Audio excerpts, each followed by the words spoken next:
all we're doing is just trying to get this model, which works and is safe, nationwide. Yeah, yeah. And it would save us a lot of money as a country. It would help patients, and it would save them money. Yeah. We've got it backwards in this country where we're prescribing drugs that could kill people for back pain. Yeah. Or doing surgery that has a extremely high failure rate. So much so that they actually have a diagnosis called failed back syndrome. I mean, like, could you imagine if they had a failed chiropractic syndrome diagnosis?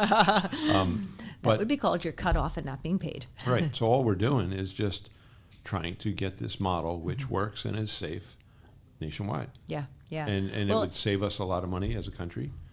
It would help patients, and it would save them money.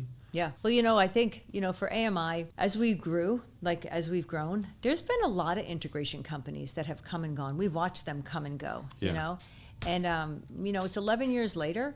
In fact, it's September. We celebrate our 11th year anniversary. And, I look back on it and go, the reason why I feel like we're still here and we're still persevering is because our three rules. The three rules. I 100% agree. Which is patient outcomes first, got to be compliant, and then money. And the money always comes, but the companies that went down got that backwards. Yeah. They went after money for what's going to make me money, right? And if it's not quite legal, okay, fine. Well, and then if the patient gets better, well, that's a bonus. It's interesting because my background was in business first, and although I didn't run a big business, I worked for some big companies. And then when we met Charlie Arts, our attorney in Pennsylvania, he was the one who introduced that idea. It's like, you want to stay out of trouble? Do good for the patient, make sure you do it in a compliant way, and then worry about your profits. And I thought, well, that's good. That's how they would look at it in a big business. Yeah. They don't chase down the dollar. They actually provide a service or a product that is good, that people want and desire, and they'll buy it. So they get the profits because they're good, not they get the profits and then that makes them good. It's a backwards idea that a lot of doctors had. Yeah. So us following those three rules, I think, was the secret to our success. That's why we went past a lot of other companies that were teaching this model, because we're not focusing on, well, how do you make $1 million? Yeah. Well, I think at times, because, we're working with doctors, right? And sometimes there's other companies out there. Okay, that's fine. And then other companies are, you want to build your business. You want to increase, money is freedom. Freedom is money. Right. So people want to increase their business, make more money because they want to take a vacation. They want to put their kids in private school. They want to buy a new car. They want to invest in their business. So that all of that is a great idea, right? But it's how do you get the money? And who do you listen to? What advice do you listen to get the money? And I think in this space that we're in, sometimes the advice we gave, people didn't like the advice, which was let's stay away from that. Right. Let's not do that kind of thing.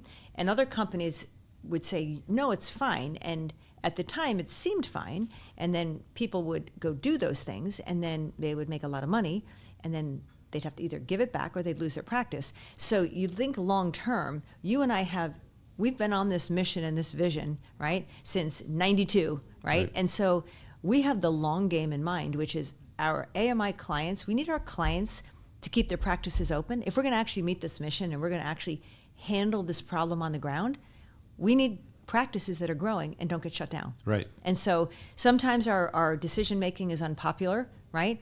And sometimes we bring things to our clients and the clients maybe like them or don't like them, business processes. But what AMI is doing is AMI is pushing our clients into the medical space because these integrated practices that have chiropractors as owners should be the standard of care in the industry. Somehow along the way, the chiropractic world, some of them, drew a line in the sand and said, we are not part of any of that mess over there. We take no responsibility for it. We are totally separate over here. And I can see and have understanding of that concept, but what it ended up doing was it isolated chiropractors and limited us to 10% of the population or less. Yeah. And I think the only way we're going to get more of the population and actually solve the problem created by whoever you want to say created it, is to actually get people well by doing non-invasive, inexpensive things first. Yeah.